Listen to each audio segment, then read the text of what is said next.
जो दो डाउट पे थे, जैसे मान लो किसी को दो में डाउट आ गया, तो वो डाउट आपने किए और उनमें मान लो 6% किए, 6 में आपके 3 सही है, 3 गलत है, कोई दिक्कत नहीं है, एक आधा नंबर बढ़ेगा ही। लेकिन मान लो आपने 6 में से 4 गलत कर दिए, 2 क्या कर दिए सही, तो वो आपको क्या कर जाएगा, नुकसान। तो आपको डेली हर टेस्ट के बाद में ये देखना है कि आपको कौन सी गलती इनमें से हटानी है। आप डाउट वाले पर्सन करते हो तो कौन से पर्सन आपको करने चाहिए और कौन से नहीं करने चाहिए, क्योंकि अगर आपने, कई बच्चों के साथ ऐसा हो चुका है कि जैसे अगर वो नेगेटिव नहीं करके आए तो उनका सिलेक्शन हो जाता है, लेकिन उनके नेगेटिव की वजह से 1-2 नंबर ऊपर नीचे काम हुआ और वो क्या हो जाते हैं, बाहर। टेस्ट आपको यही तो सिखा रहा है कि अब आप पहली चीज, जैसे 150 क्वेश्चन है, आपको कंफर्म वाले तो आप अलग हटाओ, उसके बाद डाउट वाले जो 2 डाउट में थे, 2 से ज्यादा डाउट है तो मत करो एक बार, 2 जिनके 2 ऑप्शन में डाउट आप करके देखो, उनको वहीं टिक करके ले जाओगे डाउट, आगे लिख दो, डी लिख दो कि भैया हमारे डाउट में था, कंफ्यूजन था, 2 ऑप्शन में था, और उनको घर जाके आप वापस जैसे आंसर किया है आप लिखोगे कि इतने क्वेश्चन अपने थे, इनमें से अपन ने जो डाउट वाले किए हैं इनमें अपने कितने सही है कितने गलत है। अगर अपने ज्यादा गलत हो रहे हैं तो इस चीज को आपको सुधारना है धीरे धीरे,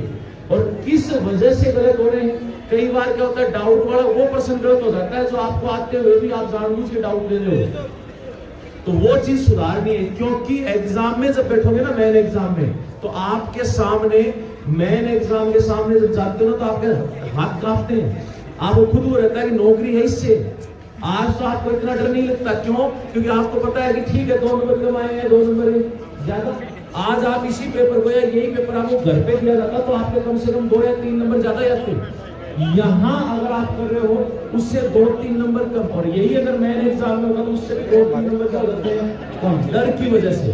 तो आपको ये चीज अब आपको धीरे धीरे यहाँ ये सुधारना है कि इसमें जैसे आपने दिया पहला टेस्ट, दूसरा टेस्ट, तीसरा टेस्ट, अगर 4 टेस्ट में आते आते आपने 5 नंबर सुधार किया है तो आपको इसका फायदा मिलेगा।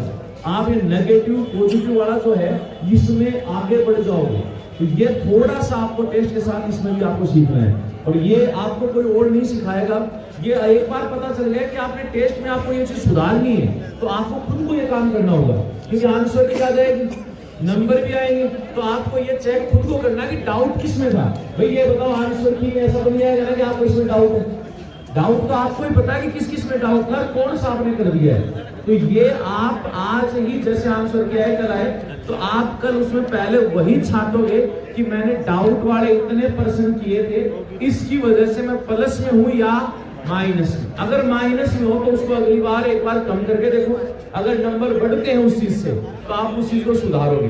और अगर आपको लगता है कि केवल 2 में ही डाउट है तब तक ही पर्सन को छेड़ोगे, तीसरा डाउट आते ही पर्सन नहीं छेड़ोगे। जिसके 4 डाउट है वो तो खैर कहना ही क्या है, 4 में डाउट आ गया तब तो कहना ही क्या है। 4 में डाउट होता तब तो अपन कब कर सकते थे, अब नहीं। तो ये चीज आप एक बार करके देखना, 1 टेस्ट, 2 टेस्ट, तीसरे टेस्ट में आपको इसका रिजल्ट जरूर मिलेगा। इससे आपको अगर 2 नंबर भी बढ़ते हैं तो ये समझना कि आपने बहुत अच्छा काम किया है। ठीक है, तो आप सर आपको क्या कहेंगे? मैं तो एक ही कहूँगा कि मनरा लाडू खार करे ही सोने में कोई भाप्यो, और उग्यो हथेली रूठ कणा ही देखो नहीं फड़ा प्यो। अरे सूरज बोही जगो रात्रि छाती फाड़ निकलसी, बताओ साल्या मजला मिलसी, बताओ साल्या मजला मिलसी। गेला रोचो काम तो ही पगने सीध बतावे, भोगर बैठा ही मजला से कुड़ में ल्यार मिलावे। इसा होया तो पग हाड़ा ना डांव पागड़ा धरसी, बताओ साल्या मजला मिलसी।